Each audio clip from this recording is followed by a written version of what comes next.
नमस्कार, मैं 15 वर्षीय गर्वान्वित भारतीय हूँ। मेरा नाम चैतन्य तिवारी है और मैं कानपुर से हूँ। हम सभी जानते हैं हमारे भारत देश में 28 जिले और 8 केंद्रीय शासित जिले हैं। हम सभी जानते हैं हमारे भारत देश में लगभग हर जिले में कोई नई प्रकार का रहन सहन, अलग अलग प्रकार का खान पान एवं अलग अलग प्रकार की मान्यताएं भी हैं। हमारे भारत देश में लगभग हर प्रकार के धर्म के लोग रहते हैं।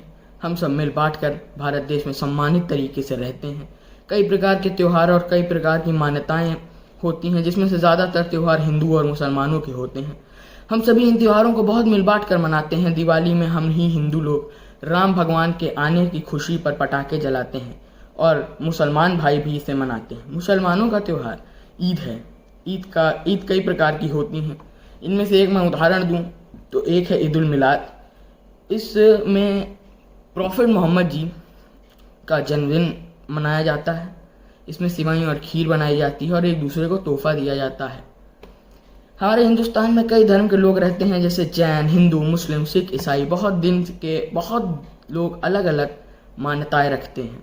अलग अलग मान्यताओं के बावजूद हम भारतीयों को कोई अलग ना कर सका और मेरे हिसाब से ना आगे कोई अलग कर पाएगा।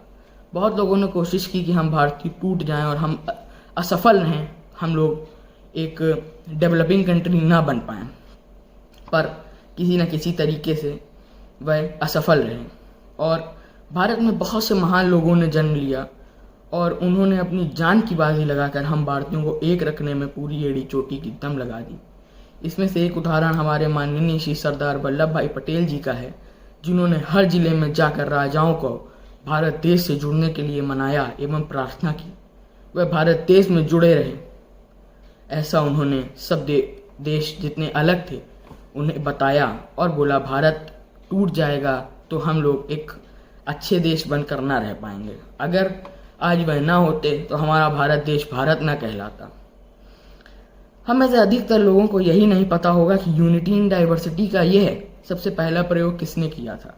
तो जिन लोगों को नहीं पता उनको बता दूं, हमारे माननीय प्रधानमंत्री श्री जवाहरलाल नेहरू जी द्वारा अपनी एक किताब में किया गया था। हमारे भारत देश में अधिक और अनेक धर्म के लोग रहते हैं, हम लोग फिर भी एकजुट होकर रहते हैं। इसके पीछे हमारे पूर्वजों का बहुत बड़ा हाथ है।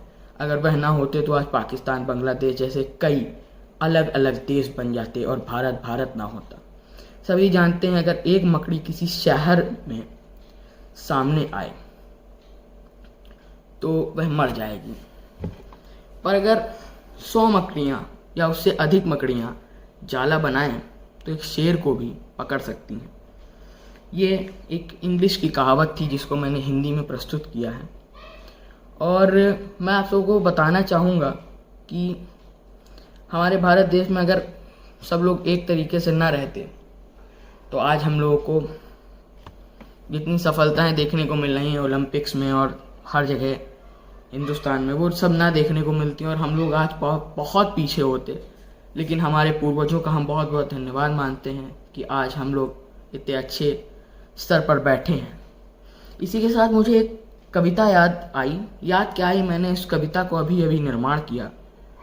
आजकल रैप बहुत बन रहे हैं, उसी से प्रेरित मेरी कुछ कविताएं की पंक्ति हैं कि जुड़े रहो भारतीयों नहीं तो हो जाएगा नाश, जुड़े रहो भारतीयों नहीं तो हो जाएगा नाश, आ जाएगा कोई कर देगा सर्वनाश, आज रहोगे साथ तो हो जाओगे शेर, नहीं हो रहे तो एक दिन बन जाओगे ढेर, अगर अब हमसे हो गई थोड़ी और देर। धन्यवाद सभी को। मैं पहली बार ऐसा कर रहा हूँ कि फ़ोन में वीडियो बना रहा हूँ, इस वजह से मुझे नीचे देखना पड़ रहा है क्योंकि मैंने एक चीज़ लिखी है, ऐसे याद नहीं रहता। सभी को धन्यवाद। भारत माता की जय। जय हो।